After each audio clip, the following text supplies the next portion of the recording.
Hola amigos, ¿qué tal? Stuart here from Spain Speaks with an update on the current situation.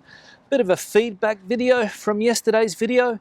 Some of the comments that were coming through about that quarantine, of course, the 14-day quarantine that has been slapped on people from the UK going back there after holidaying in Spain.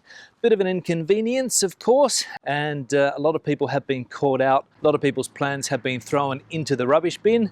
So a bit of an inconvenience for a lot of people.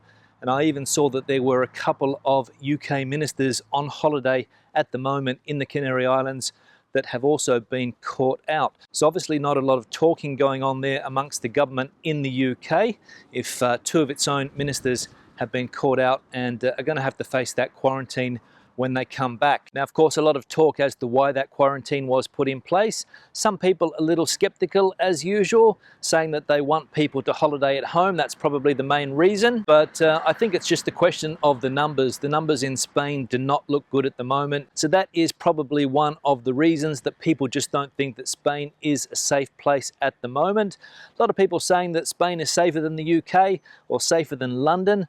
I saw some guys on the news saying that in London there's not a lot of people wearing masks. There's not a lot of people washing their hands when they go into places, into shops and restaurants and things like that. In Spain, that is very, very strict, or at least it has been. I don't know whether standards are slipping, but of course, as we have seen, case numbers are a little bit out of control in some particular areas, those being Catalonia and Aragon. So that is obviously one of the reasons for the UK's decision. Now, I think I said yesterday that it was a bit of a kick in the guts for the tourism industry in Spain. Of course, the government spending a lot of time, resources, trying to convince people that Spain was a safe country after the horrific conditions that we had in the beginning of the year, March, April, May.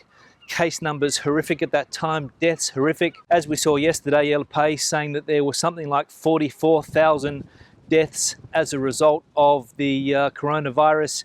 So some serious numbers coming through. The government, of course, not recognising those numbers yet, but it's only a question of time, I think, before they admit that those are the official statistics.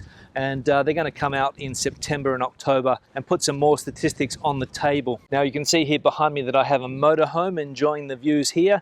There was talk in Portugal that motorhomes were going to be banned from parking at beach accesses and beach car parks. And to be honest, there's a lot less motorhomes around this year than there have been in other times. Normally you would see 5 or 6 motorhomes over here behind me, but at the moment we can only see one, and there's one in front of me as well. So a lot of people probably thinking that they are prohibited in this area. I'm not sure whether that is the case or not, but I think the government was talking about banning motorhomes at those particular places. As I said, beach car parks, places where people have access to beaches and other places where people frequent because of the health concern. Obviously, the government doesn't want people living in public areas, and that's one of the reasons probably why they have cracked down on motorhomes this year, or at least they were talking about it. Now, Spain's chief medical officer, Mr. Simon, has come out and said that the UK decision is probably actually a good one, as it keeps British people away from Spain. I think he said that he feels that the country is safer without British tourism, and he said that it favours Spain not having so many tourists coming to the country. So again, a bit of contradicting information. One of the ministers coming out and saying that Spain is a safe country and that she wants more people to visit, and the chief health officer actually coming out and saying that it's a blessing in disguise. So a little bit confusing there, but everything has been confusing over the last few months in Spain. Spain, as I mentioned in various videos, is a complicated country to understand, and that's one of the reasons why we're seeing cracks in the system at the moment, because of the 17 autonomous communities that are handling things differently. The central government seems to have abandoned the situation. We don't hear much from the Minister of Health anymore. We don't hear a lot from the Prime Minister. It's all in the hands of the regional governments, or the autonomous governments as they call them in Spain, and that is one of the problems. And according to one newspaper, the conditions in Spain were clear for a spike. All of the conditions were there that the case numbers were going to go up again. So it is surprising. And that same newspaper asks the question if the Spanish people are going to forgive the government the second time around. We already see in places like Aragon and Catalonia, there's a lot of people unhappy with the way the situation is being managed. And of course, going back into a lockdown situation or a phase 2 situation in Zaragoza and also in Catalonia, that voluntary lockdown, places in Murcia, Totana. There's also talk of other places in Murcia going back to a phase 1. So people are starting to get angry with the situation. So not looking good there for the government at the moment. And of course, we can't really blame people for being angry because, as I said, the situation is a bit shambolic and out of control at the moment with that spike in cases. Of course, a lot of the blame is being put on young people, but they're an easy target apparently. Very easy to blame young people for that, but the ultimate responsibility obviously with politicians. And of course, that is one of the problems. Young people are normally quite fit, quite healthy, and of course they don't show symptoms. They're able to get over the virus fairly quickly. But then again, there are a lot of people who are not young and a lot of people who are not fit, and those are the ones, as we know, that suffer the worst from the coronavirus, or at least they have done in recent months. People that have those underlying health conditions, and let's be honest, a lot of people fall into that category.